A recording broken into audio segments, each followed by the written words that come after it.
Charles Curley is going to give just 2 sentences recruiting for the Liberty Index, and then we can hear from Regina. Go ahead, Charles. The Wyoming Liberty Index is a... Come on up. Get in the camera. Have to have everything on tape for the government. The Wyoming Liberty Index is an effort to rate legislators indirectly by looking at the bills that they pass. So I'm looking for people who want to read legislation and tell us whether it's pro or anti-liberty. So volunteers, please talk to me later. Thank you. Thank you, Charles. Charles has done a marvelous job with that, and the legislators are watching their scores.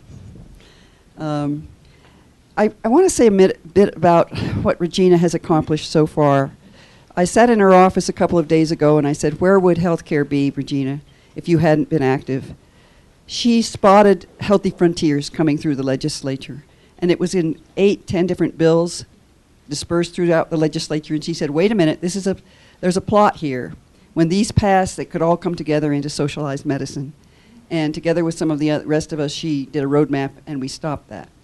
She's been going persistently to the Health Labor Committee meetings and turned the conversation so that instead of going headlong into the Obamacare exchanges, going headlong into Medicaid expansion, people are stopping and thinking. She's also had a voice nationally with her 5-step plan, nationally, and also with Senator Barrasso in Congress, so that she's given people a clear idea of what can be done to move from socialized medicine into free market health care. So she's tireless. She's always on the spot with her information in the right place, at least almost always, including buttonholing the governor and so on. So Regina Meena, please. And please, if you haven't found a seat, please come in and sit down now.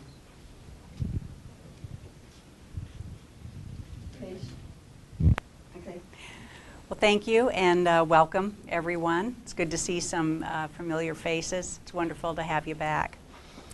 And Susan's right. We've come a long way since last year when I stood up here and talked about the Patient Protection and Affordable Care Act, which I just refer to as the Federal Health Care Act, and other people call Obamacare or Accountable Care Act or Affordable Care Act.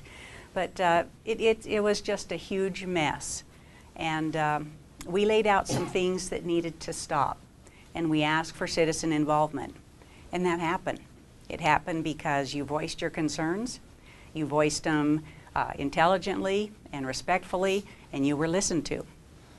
So what has happened because of that is that Wyoming has some breathing room. We have not jumped ahead like many other states and expanded our welfare programs or our Medicaid programs.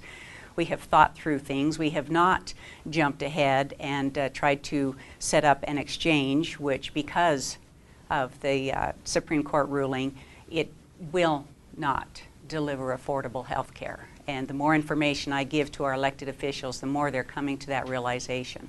And we'll go through a little bit more on that. So first and foremost, thank you. And please keep up the good work. In fact, today we're going to discuss what has happened since that year, where things are currently at with Wyoming healthcare, and what we're going to need to do this session. So first and foremost, I want to draw your attention to the table over there. There are 3 handouts that I would like for you to get. We don't have a whole lot of copies, but I think they're important. As Susan mentioned to you, she and I visited Governor Meade October 16th, and we asked 3 things of him, and that's outlined in this copy here. We asked that he write Secretary Sebelius of Health and Human Services and tell her that Wyoming will not establish an exchange. We will not use our state funding. We will not use our resources, our people. We will not incur those costs. Health and Human Services, under the law, is required to establish an exchange. States are not.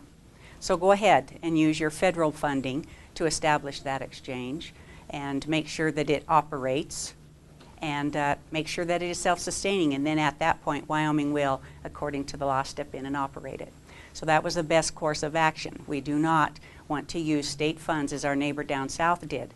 Bless their hearts, they last figure that I got was $121 million, and they're not even 50% done, because remember, an exchange is a new state agency governed by a board of directors. You have all that administrative, it has 11 functions it must do.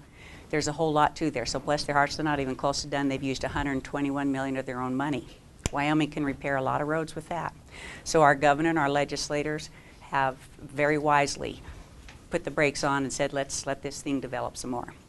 So we asked that of him. We also asked that he not expand Medicaid. And as you heard in his press conference last week, he said, we're not expanding it for now. That didn't bother me. I was asked about that, and no, it's probably appropriate, because there are some curveballs still left in good old Obamacare that we'll have to deal with. So it is appropriate to say I'm not going to do it for now, and we'll visit it when it comes down the road as we go step by step. But he has done the right thing by saying, no, we're not jumping the gun again. And then the third thing we asked of him was that, of course, he support legislation to allow the purchase of insurance across state lines. So that's this agenda here, and it gives you some wonderful information. We pass that out to all the legislators and everybody, some citizen group, and I like for everybody to have the same information so that they know what was said. Then at that meeting, the governor asked that, because we were talking about insurance, that I provide some comments on a report from Georgetown University Health Policy Institute regarding the selling of insurance across state lines. So I did that, and again, it was very helpful to him and to the other legislators. It highlighted, most importantly, that not only as Americans we don't understand the economics of health care, but it really does highlight our confusion about what health insurance should function like. We're stuck in how it functions now. And I want to make this one point. We have not had free market health insurance since 1945. So we're stuck in the mentality that government and employers should provide it, and not that it's something that should be put back into the private market with all the other insurance. So that's a good piece of information if you read those together. The last thing I would like to give you, which I think a lot of you have, is our 5-step plan. That's what Susan had mentioned earlier.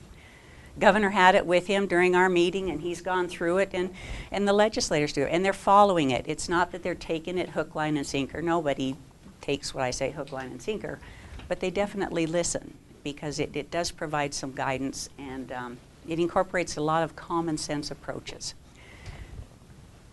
So how far have we come? Well, with the passage of Amendment A, the Healthcare Freedom Amendment, which passed by 77% of the vote, I believe that that's the highest passage rate of any amendment in the United States. There are several states that have done this. There are also several states that have passed statutory healthcare amendments or healthcare legislation.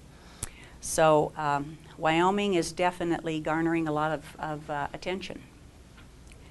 That was step one. We want to limit the federal and state government involvement in health care. And this amendment had 4 specific sentences. But what it does is that it says Wyoming citizens want to make their own health care decisions. With passage of that amendment, it sent a very clear message to our elected officials and to each of us. We want the doctor-patient relationship respected and protected. We will make our decisions. 2, and we want to pay for services directly. This was probably the most important thing about it. The federal government cannot mandate the purchase of insurance.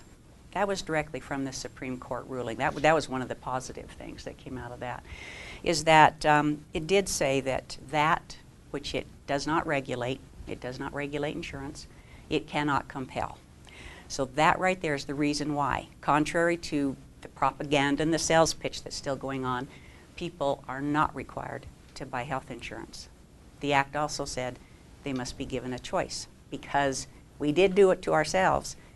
We said we'll take a tax, a fee, and of course the federal government can tax the living daylights out of us, so it will. So the truth is, the Supreme Court ruling clarified that under the Federal Health Care Act, Americans must have a choice. They can purchase insurance, or they can pay a tax, a very, very low no insurance tax, by the way. If you're looking at spending $600 a month for health insurance, and maybe you only have to pay $695 a year for the tax, it's a no-brainer.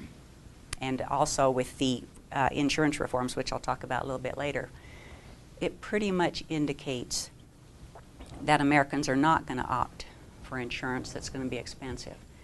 In the state of Wyoming, there was an actuarial study finished last spring, I think, last summer, that said our insurance premiums will rise 30 to 40%. 30 to 40%.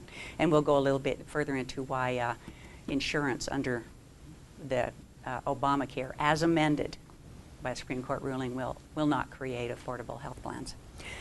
So we sent a clear message that we want to pay for these services directly, that free market has a place in reforming our healthcare system, and we expect our elected officials to protect us from government takeover. There's actually number D, I believe, is the sentence that says we want to be protected from, and we expect our lawmakers and everyone else to protect us and pass policies that protect our rights to choose and pay directly. So it really is a huge amendment. It is a very timely one. So how does this all apply to Wyoming healthcare? Well, it gives us great standing. We, unlike all the other places, haven't thrown caution to the wind and haven't given up and said, well, socialized healthcare is here, let's just let it take over. No, we're not doing that, and our legislators aren't doing that either. So there is hope. What we're also doing is we're looking at how to stop the implementation of Obamacare. The 5-step plan I referred to earlier that people are looking at and following is going to allow us to, we've already done step 1, with step 2, the purchase of insurance across state line, it will allow us to begin moving health insurance back into the free market. The bill, which I received word today, will be worked next week during the Labor Committee meeting here in Cheyenne. And it's a wonderful bill. Steve Klein wrote it, very concise, very short and to the point. For the past year, I had been battling insurance groups here and insurance lobbyists from national organizations and others about the difference between purchasing insurance and selling insurance. Finally, at the November Labor Committee meeting, it was interesting. They finally got the difference, and they were intrigued by the point. Here's the difference. This bill will allow the people to choose where they want to purchase a health insurance policy. If you want to purchase a policy in the state of Wisconsin under this bill, it will allow you to. Right now, you cannot. Here's a fun little thing for people to do. Right now, there are websites out there that you can jump on and look for health insurance policies. I think one's e-insurance. There could be some others. As soon as you do that, you realize that they require your zip code. The reason they require your zip code is because it goes into a database, and you can have an broker in New Jersey who's licensed to sell these policies in Wyoming call you up, which he did. And he said to me, yeah, Regina, what can I do for you? Well, I'm looking for a policy. Okay, we got a policy there in Wyoming of $407. I said, no, I want to know what your policy is. Oh, well, the policy that I'm selling is in Wyoming. I said, no, I want to know what the price of the policy in New Jersey is. He said, Regina, time's money. You're wasting my time. I can't sell you a policy in New Jersey. Under this law, he will. He will be able to. If I decide I want to buy a policy there, I can. What that does is, as each state does this, because states solely regulate and license insurance, it's called the business of insurance. Because each state can do that, it effectively eliminates the regulations walls that have walled off the risk pools. So when people can buy a plan with different set of regulations, oh, maybe this group covers this or they require that. This group covers this, require that. By the way, Idaho has the least amount of mandates at 19. I think New Jersey and Georgia. Yeah, Georgia has 51. New Jersey may be higher than that. So people back there, if they want to choose something different, they begin to have a choice. But what it does is it allows us to now begin building a national risk pool, just like we have with auto and property and association plans. That's how you begin spreading risk and lowering costs, because now you're no longer required to just be in the risk pool the size of the state of Wyoming. Another thing it does is it begins to fix our fractured risk pools. Here's how it works. Because each state has walled off their risk pools through the regulations, you have a certain amount of people in the state of Wyoming that can be covered. That you want to fracture immediately off the top all those that are in the public health programs. In Wyoming, I think that's 37% of the risk pool of the covered. You just take a third of those people out. They're no longer in that pool to help you spread risk. Then you're going to take out all the ERISA plans. Those are the employer self-insured plans, things of that nature. And I can't remember what the percentage in Wyoming of there is. So you take that off. So we're getting pretty close to 50%.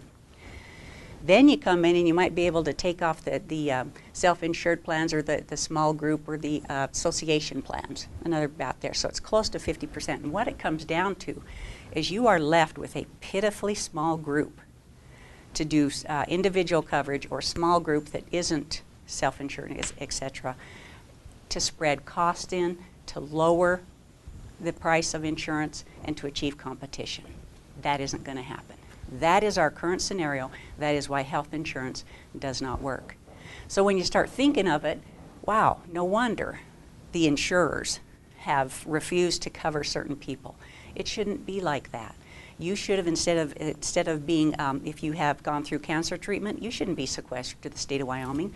Instead of 10, 20,000 people or 100,000 people, you could have millions. There are 300 million people in the United States. I'm sure there are a number of people with cancer or not, and you can spread the cost more appropriately. It's that simple. That's what needs to happen. So we finally got it through to the committee and everybody that we don't want to have insurers come in, which is what all these insurance companies thought we were wanting to do. We don't want more insurers to come in. We don't want them to offer the same plans. We don't want the same regulations. I said it's about letting the people go. A big difference. So finally, we're going to have a bill that says the purchase of insurance across state lines. Look for it. It'll be out on the LSO website. That's the Legislative Service Office. If you Google, if you have access to a computer and you Google Wyoming State Legislature, their website comes up and you can look for that bill in there. And I will try. I was hoping to have these bills for you, but in November they laid back an awful lot of them. There's a lot of contentious conversation during that time, so unfortunately I won't be able to give you the exact bill numbers to look at because those will take place next week. So that's where we're at. So again, step one we have done. Step two, we're ticking along. We'll need your help. We'll need for you to visit with people, visit with governor, visit with your representatives. Say, you know what, this is kind of what I'm thinking about it and what I'd like to have happen. It was very effective. So that's the one thing that we can do. Here's another thing. Governor has talked about Medicaid expansion. He did put in some money, and he had to as one of those curveballs, for the people affected by eligibility. The Federal Health Care Act, what it did, of course, is that it's creating all these exchanges in which to push people off of Medicaid programs and run them through the exchanges. That's one part of it. And because they're all federal exchanges, meaning, and here was another sales pitch that needs to go away, no state has ever had the ability to create their own exchange or an exchange they want. Every single exchange will function the same. There are 11 functions, and only when Health and Human Services and Kathleen Sebelius come in and say, you are cleared for operation, will your state exchange run. That's why we say, forget it, let the federal government use all their money to do it. So every single exchange will function the same. One of those requirements are the eligibility determinations. As they move people through Medicaid, the eligibilities are different per state. And that's because the current Medicaid programs are individually based. Every state has a contract known as the State Plan Amendment. and you have a mandatory group you must cover, but then you can pick expansion groups and things of that nature. Wyoming didn't. You can also pick what things you want to allow for income or excuse for income in order to adjust eligibility levels. Well, the federal government said no, everybody must be the exact same. They're not really difficult to understand, but here's basically what they did, is that generally they're called MAGI, and this is the Modified Adjusted Gross Income Formula, in case anybody pops that off to you. It said household income to determine eligibility for CHIP and Medicaid non-elderly individuals. So these are all the people they're going to bump up to 133%. This generally removes state eligibility to disregard income and expenses. So there's another reason why states have never had the ability to create their own exchange. And it removes asset and resource tests, except that in determining eligibility using MAGI, states are to disregard income equal to 5% of the upper income limit.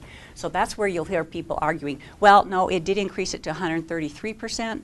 Well, no, actually, it's 138. Well, here's why. They can take that little 5% buffer and bump you up. So, yeah, 138%. So that's what the state is having to do, one of those curveballs, and that begins in January. So it's very modest for Wyoming. Governor took a ballpark of, I think, 14 million. Not that that's chump change, but compared to some of the other costs we would have incurred had we enacted Obamacare years ago. 178 million was just for that 1 year. By the way, Susan talked about all those bills. We've come a long way. So he did have to do that. Here's the issue with that, is he's having to anticipate it, but again, no state or federal government can force an individual to participate in Medicaid or Medicare or CHIP. They're anticipating that people will want to because they're newly eligible. Well, they don't know Wyoming people. Wyoming people have said, you know, maybe not be so good. If you lose control over who you can see and what health care you get, I'll take my chances.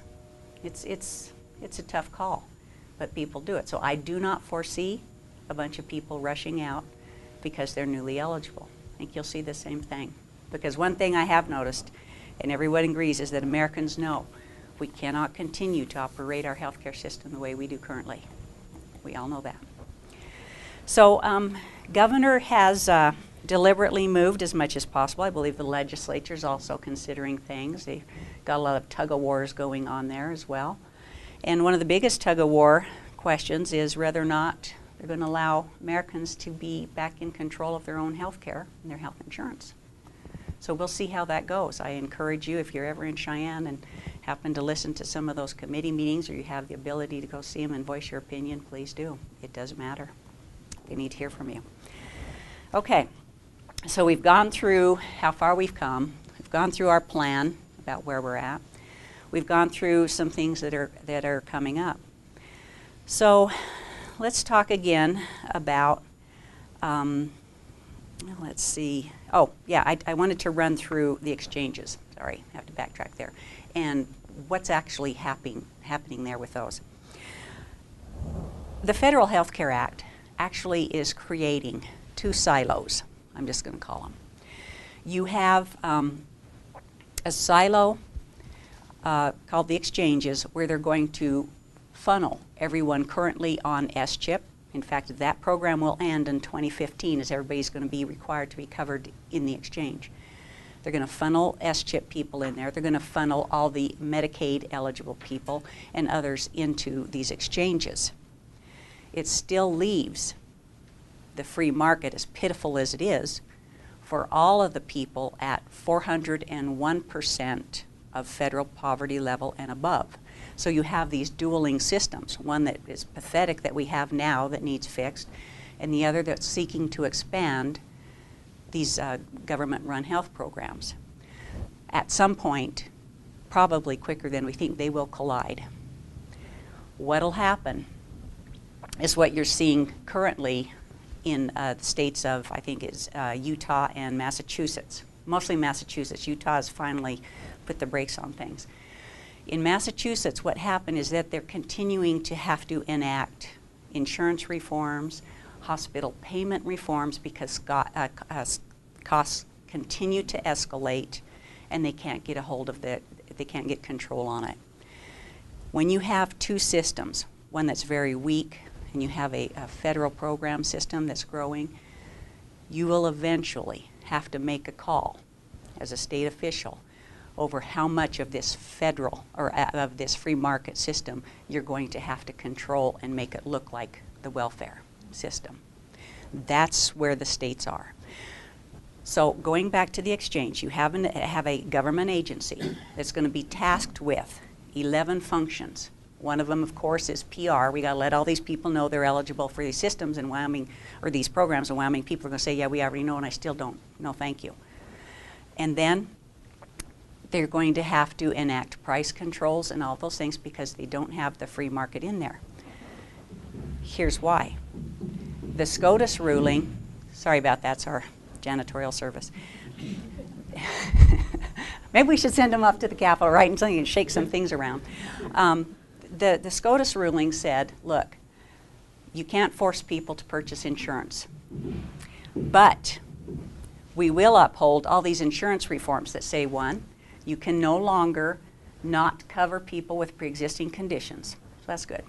You can no longer charge a different rate for people that have health issues or maybe that joined the policy later. Everybody must be charged the same amount. You can no longer exclude people and withhold payment from them beyond 90 days, which kind of coincides with the bill collection process that are currently in play in most states. You have 90 days before you get sent to collection in most cases. So you have those coverage mandates. You have the community rating, you have guaranteed issue. No one will be turned down for a policy. So what happens, and again, it'll be in these letters that I left for you. What happens is that Americans understand, since they don't have to buy insurance, they don't have to pay a higher fee because they put it off and they got insurance right when they're in the hospital. They are guaranteed to be covered. And oh, by the way, under the Federal Emergency Care Act called EMTALA, their guaranteed right to service regardless of ability to pay.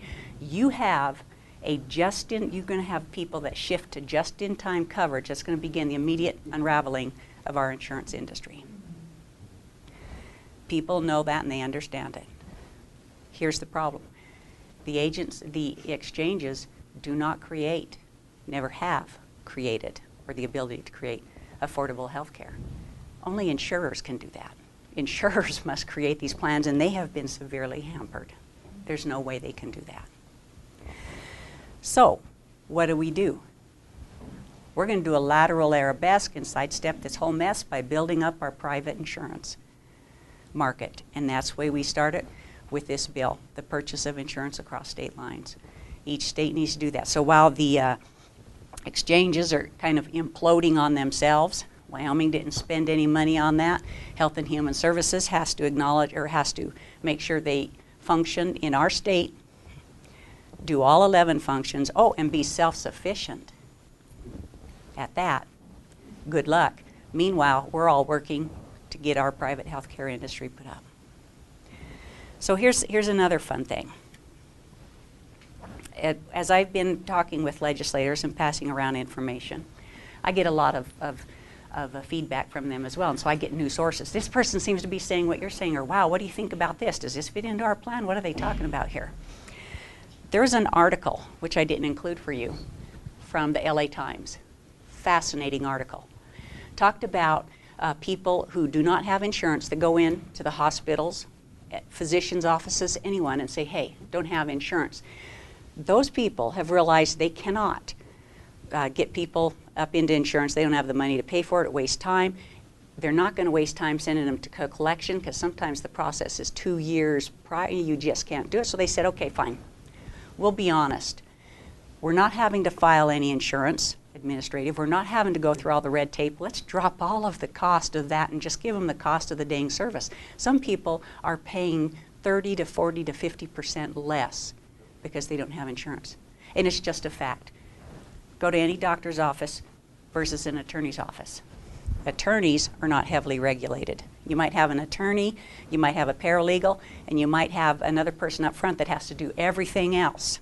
Doctor's office, because they're so heavily regulated, has a doctor, maybe a physician assistant or some other professional that can help them, and 5 or 6 or 7 or 10 other clerical people just to handle the nonsense.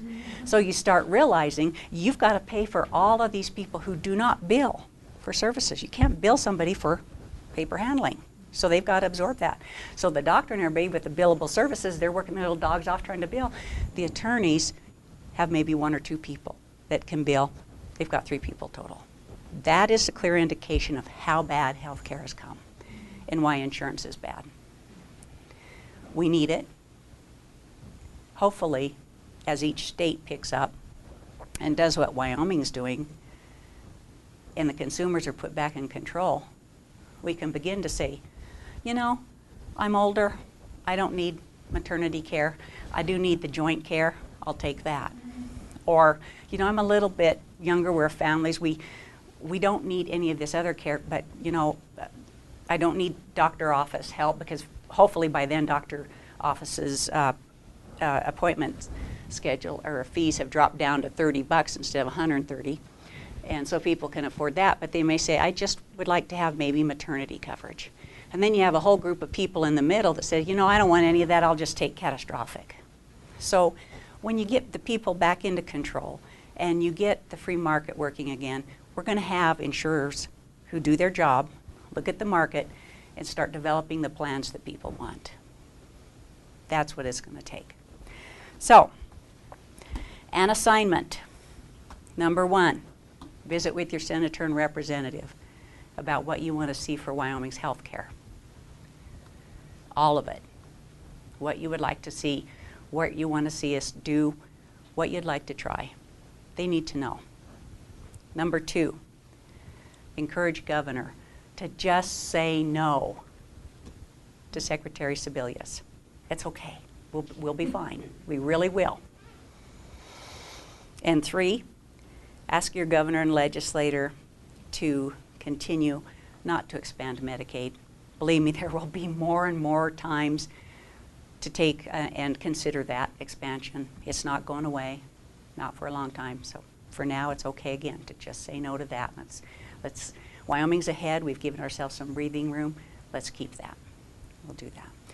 So beyond that, I think I've kind of brought everybody up to what's going on. Thanked you for your help in the past. It's been wonderful. Wyoming's ahead. We're so far ahead of other states. Let's keep it going. We've got a good plan here. And I'll be happy to take questions. Thank you very much, Regina. I'd like, since we have been here, I'd like to say something else about the Healthcare Freedom Amendment, because there's some follow-through. I know some of us had some doubt about whether Healthcare Freedom Amendment could really stand up to the test. And Benjamin is here from Washington. He's our first frontline constitutional attorney. And he had a lot to do with the 4 years we worked to formulate and get the Healthcare Freedom Amendment passed. And he's going to do the follow-up work. So if you could just explain briefly how we strengthen that. Absolutely. Hi, yes, I'm Ben Barr. And I think there's, you know, Wyoming's in a unique place in terms of being able to fight back against the federal government. The Healthcare Freedom Amendment is being attacked and labeled today as something that's merely symbolic, that it's nothing more than a resolution. But the people of Wyoming have taken to fundamentally change the organic law of their state. And that means something for 2 reasons. One, it means you now have much better control over what your state does and what your state officials do in meddling with your healthcare freedom. And it creates a whole set of levers that make it much more difficult for bureaucrats to be able to mess around. And it enables us to be able to go into the courts and to be able to stand up for individuals, to pick those kind of cases, to start to make case law that actually defends that individual right to be able to select the kind of medical care that they want. 2, in the future, you know, sometimes you get a failure at the Supreme Court level that's devastating, as we saw in the Affordable Care Act. But there are so many cases where you have one dramatic failure, but then you come back at 10 different angles and you start to whittle away at the law. So campaign finance is an example. When we first passed that, we had a partial victory, many failures. We came back to the Supreme Court time and time and time again, and we've whittled that down. There's other examples as well, but so we have new challenges against the PPACA, Obamacare, from both religious liberty angles, from what states are doing on an individual basis and not being able to be forced by the federal government. So while it's a down time, there's a renewed source of hope here. I'm a cancer survivor. I know what it's like to be in that room and make very difficult choices about the type of treatment that you're going to get and where you're going to go with your life. And I would never sacrifice that to any bureaucrat, to any well-intentioned government official to do that for me. That's the part of the passion that drives me, that gets me interested in this. So I'm excited that the Healthcare Freedom Amendment passed. I'm excited about Wyoming's place that's unique among the other states. And I hope in the next years as we ramp up here that we're going to make significant inroads to protecting medical freedom. Okay. And then maybe we have some questions for Regina. So if anyone has a question for Regina, I would ask you just to get the microphone and speak into the microphone, and then just put your hand up and I'll pass the microphone on to the next person.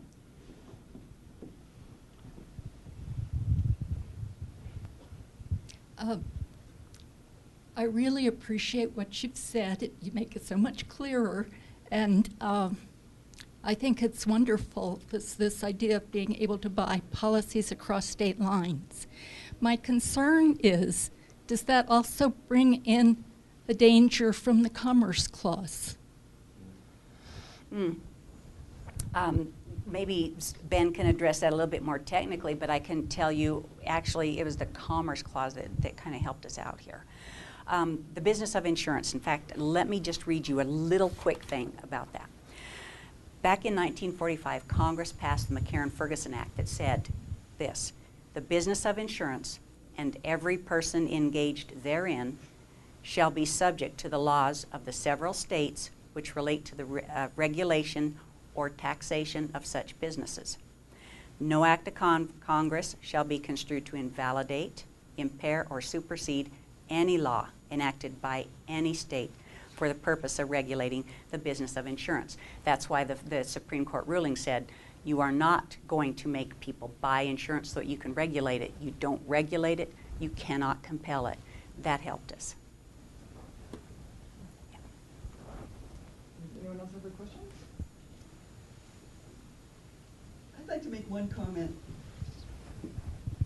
It's just a bit of a story. I was with Regina when she was in the governor's office explaining to Governor Meade that the choice is going to go with the individual in Wyoming. No, it isn't going to go with the state insurance commissioner regulator. That the person in Wyoming can say, hey, I don't care what Wyoming says about mandates that go along with insurance. I prefer Wisconsin's mandates, thank you, and that's where I'm going to buy my insurance. Now, Sven Larson has done some studies. He said if it would save, this was a couple of years ago, this freedom would save us about about the average family, about $400 a year, as the calculations that he made then. And maybe it'll get a lot better than that. But Regina, I was watching the governor's face when you explained to him for the third time, and he finally got it, that he couldn't regulate the consumer, that the consumer could go and buy their insurance wherever the heck they wanted to. So that's a good, just some insight into the bureaucracy. Anybody else? Do you want to say something about fuel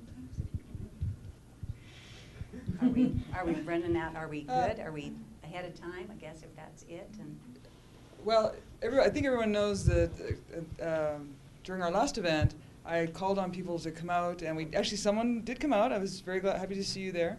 I know you were there too, but I didn't see you. And the fellow in the back actually did stand up and speak in front of the committee, and that just goes to show,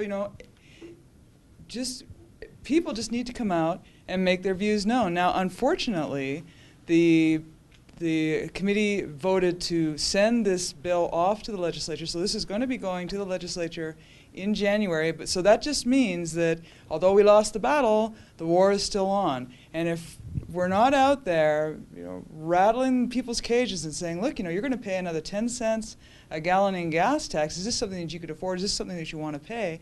People are just going to sort of lie down and say, I don't know how many times I've heard, oh, well, they need the money for the roads, and, well, they're just going to do it anyway, and there's nothing I can do. Yes, there is something you can do.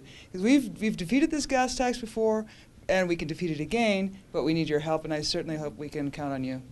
And I got to say something.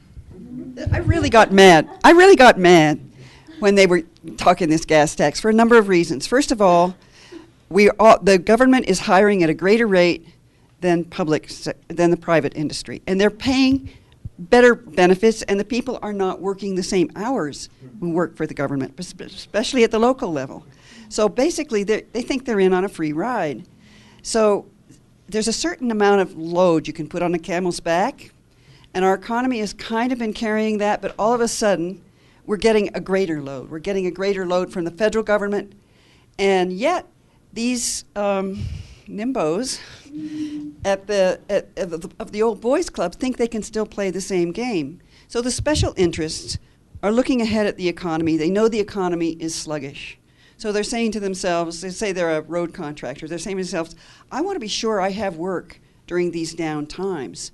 So I'm going to get some money now so that they'll pay me during the hard times. And the people, the same thing in the tourist business. We got to have roads so that we can make our profit. So the special interests are getting together with the big egos in the Senate and the House, basically, people who think that they manage everything. And so it's definitely, the old boys are getting together to make another grab. But it isn't just this grab. I mean, where's the last straw? They're talking about an increase in sales tax. They're talking about property taxes. In other words, they're like the Cookie Monster, only they're going for the revenue. We've got to have revenue. But at the same time, everybody who looks seriously at the budget knows that there's no long-term planning, and furthermore, Wyoming can pay for its roads. It just is paying for, as Charles Curley says, fluff. And we don't need to pay for fluff. We can afford, without taxing people, to still pay for our highway maintenance and our highway building. And so Wyoming Liberty Group is doing a study about the toll roads. We're doing all kinds of studies about the budget and telling people, look, this is where you can find the money, and this is how we can work it. Long-term plan, not a harebrained scheme. So I have to say that. So, and the only thing that can stop this, of course, is the power of the people. People care. They make their voice heard. And we'll give you ammunition if we can. So, I did forget to mention one thing. We do want to encourage physicians and healthcare providers to begin developing private pay policies. That'd be a good idea. I'm just curious. I'm just a simple soul when it comes to numbers. But what drives the cost of health care as far as procedures, supplies, and so on and so forth? And doesn't this, if the costs keep going up, doesn't this supposedly call for regulation of some type, wage and price controls like have been tried through the years? Because if the doc can go in and say, I can do that service if you're going to pay me cash, but like you said, if the doc has to file the insurance, he has to cover the other people that aren't being covered as far as wages go. How does a person offset that? Yeah. And also, one other quick question. What happens to all this when the government defaults? What happens to our money? Yeah, that's kind of why I want to back out in the private sector. Great question, because here and this speaks directly to our misunderstanding about the economics of healthcare. The cost drivers in healthcare, because the system is so lopsided and so interfered with by government and employers. It isn't a free market system. The cost drivers, number one, lack of competition. Lack of competition because of the regulation, certificate of needs that actually tell hospitals they have to determine if or not they're going to come in and compete. That's why you don't have hospitals all over the place. There's the government divvying it out, saying, oh, based on this, based on that, you get this size, you get that size. Lack of competition and overregulation. Insurance is a cost driver in healthcare. Managed care is one of the biggest ones. Managed care requires contracts with a physician, a hospital group, and other healthcare providers. That contract says, here's the ceiling, here's what you're going to provide, and here's what we'll pay. The doctor says, okay, I need to do this. So they negotiate, and here's the ceiling. They can get a certain price from Medicaid and Medicare. They can get this price from other people. They can get the private pay from up here because they're going to make everybody else with insurance pay a deductible. So they do the shell game. Okay, so you have managed care doing that. If all that were gone and people had to come in and say, you know what, doc, I just don't think I can do that for $7,000. How about $5,000? Doc says, well, here's some things I can maybe do $6,000, and it starts working that way appropriately, so nobody is dumped out, lobbed off, chopped off, and other means, destroyed. It happens naturally. Well, I understand what you're saying there, but what I was actually talking about were the hardware, the bandages, syringes, the x-ray machines, other than the manufacturer saying, well, we have to put another 10, 15 bucks on this syringe. Is that part of the regulation that you're talking about? Or it's part of the anyway, it's that's what I'm talking about is stuff that goes on the person's body and what the doc uses to cut us up. Yeah. I have a great website for you. Oklahoma Surgery Center. Get on that, Oklahoma Surgery Center. They show you exactly what happens to prices when insurance isn't involved. And they have in there their facility fee, they have their hardware fee, they have everything because they're no longer disabled from going out and making deals with those manufacturers. Again, control put back with the physician and the patient. I'm a retired doc. I retired about 15 years ago. I had a specialty. I was the only specialist in that city. Covered about, somewhere 75 to 100,000 people. During my practice, I ran at about a 30% overhead. I had 3 people in my office, and we did the procedures and everything, and the coding and all of that. There are now 3 of the people who've replaced me in that town. They have 50 employees. 50 employees. And the cost is just unbelievably elevated. That should be part of your answer. The other answer, Regina, I'm also on a hospital board, and we have costs. Well, yeah. Yeah. And what happens is, in the hospital business, the Medicare, the Medicaid, and the indigent care, we have about a $42 million budget per year. We run between 250 and 350,000 of indigent care each month. So when that happens, we have to cost shift in order to stay alive. And that's part of what I think Regina was driving at. As a practitioner, or a son who is now a practitioner, one of the questions I have is it possible for the practitioner to be able to run a practice, taking care of the Medicare, Medicaid, and all of that, and at the same time some part of his office could be dedicated to the private medical care?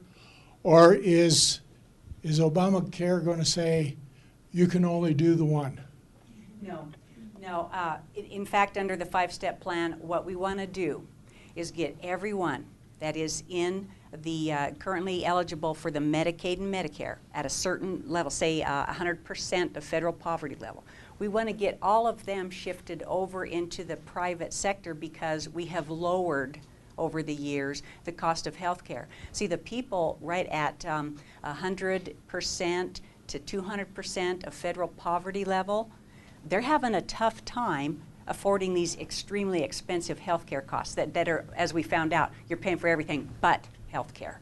So they're having a tough time paying for those. We need to get rid of all of that fluff so that they are now able to purchase health care just like they can purchase auto insurance. People in those programs can still purchase auto insurance if they want, or they have some choices of other policies or whatever, but they can do it because it's affordable. They can't do it. So we have to build up the free market, drop the prices, make it affordable, shift all of them back so they have true options. We can't continue segregating these people into these government programs. That's not right. Health care that's affordable is a big issue for everyone, regardless of your income, your health status, your age group. One of the most expensive things that we have to do is code. And we used to go live by the ICD-9. Yes. The ICD-10 is coming out, and it will have hundreds times more codes than ICD-9. Yeah. That's just a small example of what it's all about. Yeah. Yeah, and so here, and you'll hear this coming up in a few months, another Obamacare curveball, when they start trying to push these accountable care organizations. All they do to these people is vacillate between bundling and unbundling services, and it is so incredibly annoying. You know, leave the people alone, let the customer deal with the dog. Say, I'm not paying for that, I'll pay for that. Done. Get everybody else out of it. But that's going to be ugly. I'll be on that one too. You know, in all this discussion, I think we've also neglected one of the elephants in the room, and that's nobody's talked about tort reform. I'm trying to figure out who's the driver that creates all these federal bureaucracies that have all these rules. What is the mandate that forces us to have rules on top of rules? What is it we're trying to protect against? Is it that we're going to get better care? Never happens. So why don't we start looking at some of the other things that are contributing factors to the place that we're in? I mean, I watched 60 Minutes as an example this weekend. Here's a company that has people leaving who are saying we were forced to increase the admission of people who really didn't need the care. And that company did not forcefully ever argue back that their position was a valid position. That's going on all over this country. So all of these pieces, if we ever looked at this as a private industry, Right. okay, we'd be bankrupt. Well, Our government we're would be about there. bankrupt. Yeah. We can't run a company this way, so why do we let the people we put in power run it differently? Well, in their defense, a time ago, we all thought maybe this is the way to be going. At least somebody did, and we sent them back to Congress, and so they did what they thought was right. That's why you stand up and say, well, actually, no, that's wrong, and we want to go this way, and here's how we'll do it. To get back to your comment about tort reform, as you read through this, and I know you just got your copy this evening, you'll see where it's important to deal with these other things first because they control the cost, and you'll find out. And I have some studies, if you'd like, further information when you're ready, that shows that tort reform really wasn't a cost driver. Really wasn't a cost driver. The caps didn't help so much. Well, there are some unintended consequences when you start to deal with tort reform. And, this isn't something I've spent a lot of time studying, but I know that they say that in Texas, the quality of physician care is going up. The number of physicians have gone up because they have pretty stringent tort reform. So there's some things that happen that you can't sit down and write down, okay, A is going to lead to B. But again, it goes back to all these regulations. The doctor here was talking about going from a couple people helping him out to 50. Why? What are these regulations What's driving them? They're being created not out of whole cloth. There's got to be a reason why these things are popping up. I contend a lot of it's driven by tort, by lack of tort reform. I will get you some information because there's actually a policy from, or a study from the results in Texas. And it might have helped a certain group, but it didn't touch Medicaid and Medicare. And of course, those are the big cost drivers in any state budget, not the private insurance. So, yeah.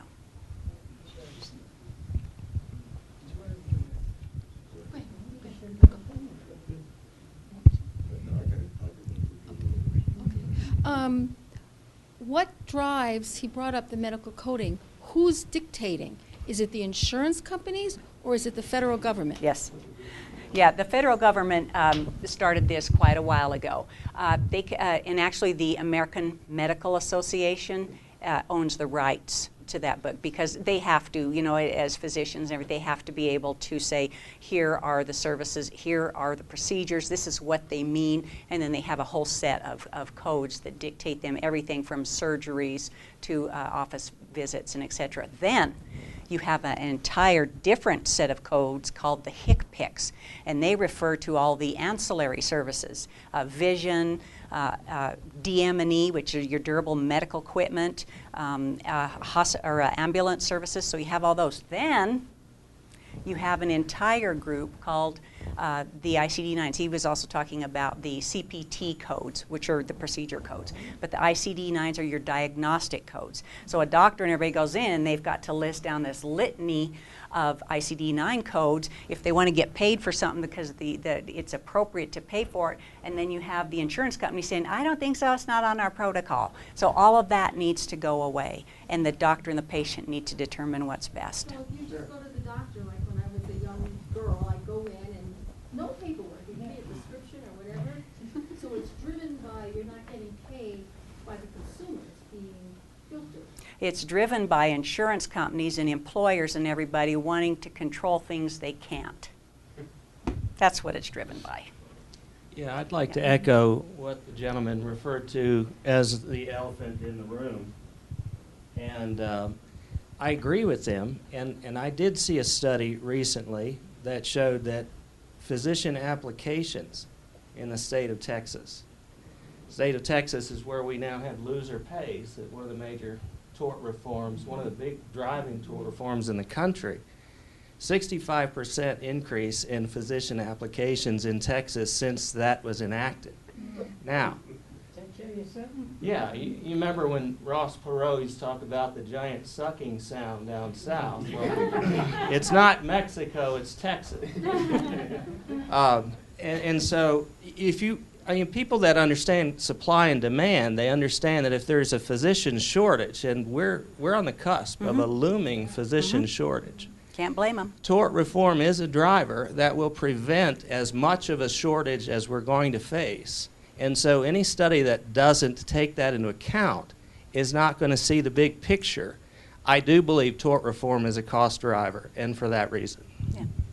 And it could be within each state. In Wyoming, that may not be as much. And what you really did reform is where attorneys are most likely to get their fees from. So you didn't really look at and reform the practice of healthcare and whether or not there was even any damage done by healthcare. You just reformed whether or not the attorneys can expect payment. Just good. Yes, sir. Two things.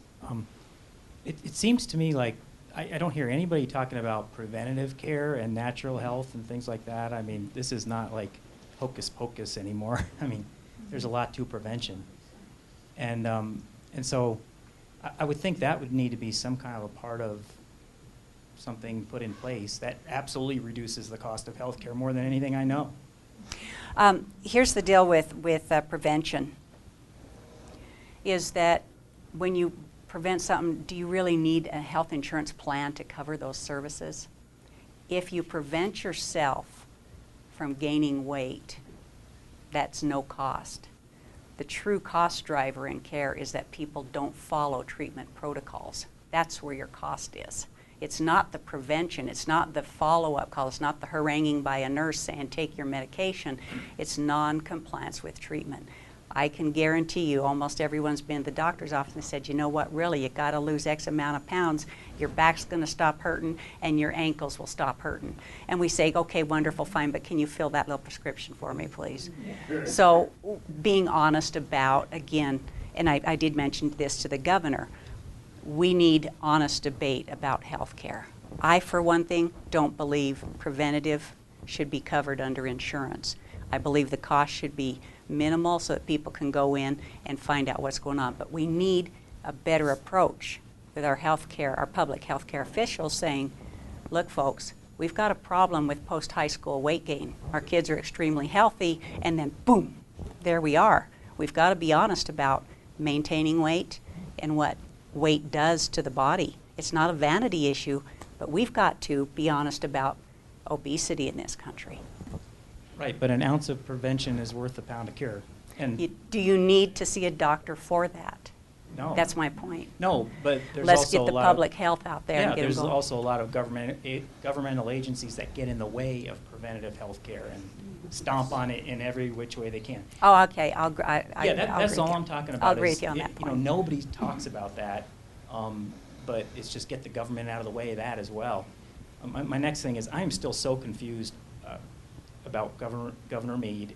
Does he or does he not want to see Obamacare here in Wyoming? Is he for this or against it? You know, I have not asked him that question. Governor, tell me exactly what you think. But I can tell you this. He doesn't have a whole lot of choice in some aspects of it. The Supreme Court has said this is what will happen, this is what's upheld, this is what you'll do. So until Congress repeals any piece of that, there are some things the states are going to have to do.